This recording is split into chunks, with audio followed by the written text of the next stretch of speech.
He said, your crops are going to be bountiful. Everything is going to be good. You're going to be blessed fully for 7 years. You're going to have more than you'll ever need.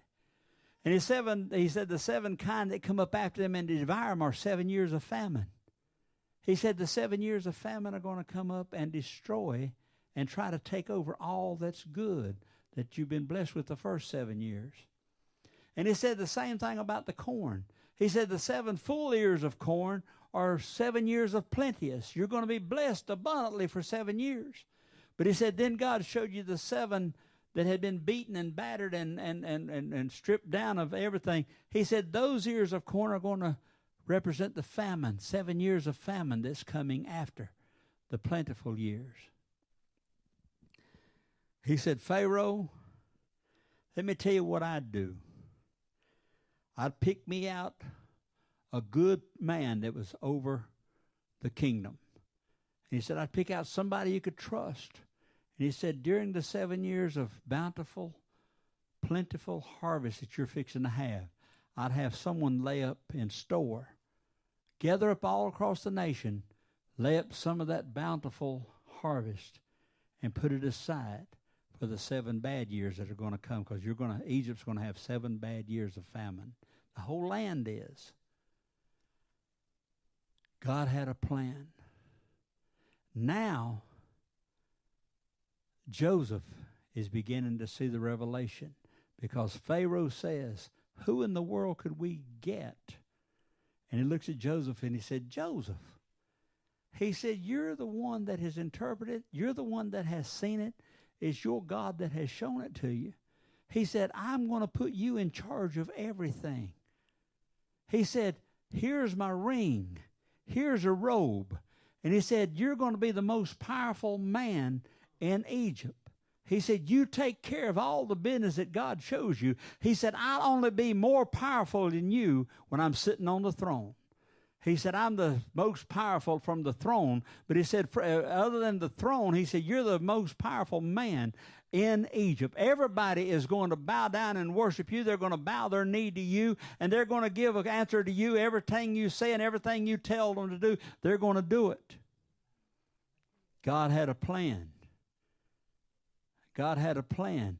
And Joseph had gone through being thrown in the pit, being sold to the Midianites, being sold to the Ishmaelites, being sold to Potiphar, being cast into prison. All of those things he walked. And now he's 30 years old. It's been 13 years. And some of you have been in battles for 3 months, some for 3 years, some for 5 years, some for 10 years. It doesn't make any difference. He's been fighting for 13 years and not having the slightest idea, not having somebody to stand before him and preach and say that God Jehovah's in charge. He didn't have anybody to tell him that Jesus Christ is going to take care of it. He didn't have anybody to encourage him and tell him that the sun is going to shine tomorrow. This storm is only going to last for a season, and the day is going to be bright tomorrow. He didn't have anyone. He had faith in God. And now Joseph is starting to see the revelation. I know now why, but he still hasn't seen the full picture. He still hasn't seen the full picture. But the revelation is starting to shine in his mind. Back home in Canaan land, there's a famine. There's no food. Jacob has got 11 sons there. He calls 10 of them to go down to Egypt. He said, I've heard there's corn down there. I want 10 of you to go. One of them said, hold it, there's 11 of us. He said, yeah, but this one, Reuben's not going. Or Benjamin, excuse me. Benjamin's not going. Benjamin's got to stay here. He's the only son, because you see 2 boys was born to Rachel. And he said, I've done lost one. I've done lost Joseph. I'm not about to lose the other one. Benjamin's staying here. The 10 of you go get some corn and bring it back. Here's the money. So the 10 went down to Egypt, and they went in, and of course they didn't recognize Joseph, but Joseph could hear and understand everything they were saying because he was Hebrew. But he was talking to them through an interpreter. And he was pretty harsh on them. He said, I think you're spies. I don't think you come down here to get food. I think you come down here to spy on the land. And he knew what they were coming, but he didn't reveal himself to him. Anyway, a long story short, he made them pay for their food. And then he told them, he said, if your story is true, he said, I want you to leave one of your brothers here. You go back home and bring your youngest brother that you say is back home with his dad. You bring him down here. You go home and bring that youngest boy down here and prove to me that you are what you say you are. And so Simon stayed, and the rest of them went back. Simon or Simeon, I think it was Simon. He stayed, and the others went back. And they finally went back, and they told her dad. On the way back home, they opened their bags of corn that he gave them, and they found their money.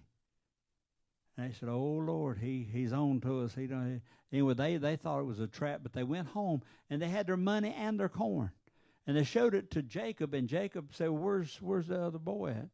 Well, he had to stay back there because we got to go back. We got to take Benjamin back to prove to him that we're not lying to him, that we're not spies. He said, "You're not taking Benjamin back." So they stayed and ate up all the food that they had brought. Finally, they got hungry again. There's still a famine going on for 7 years. They got hungry.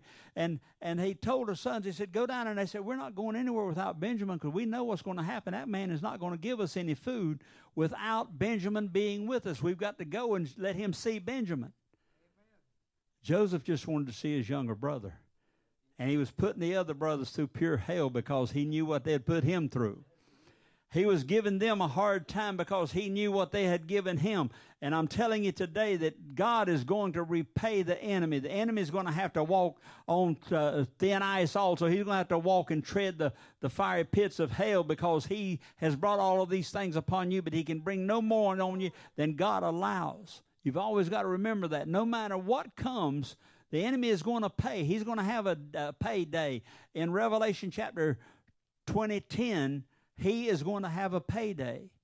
The enemy is going to be cast into the lake of fire. You've got to remember that, and you've got to remind him of that. But now the boys, finally Jacob says, "Okay, take Benjamin with you."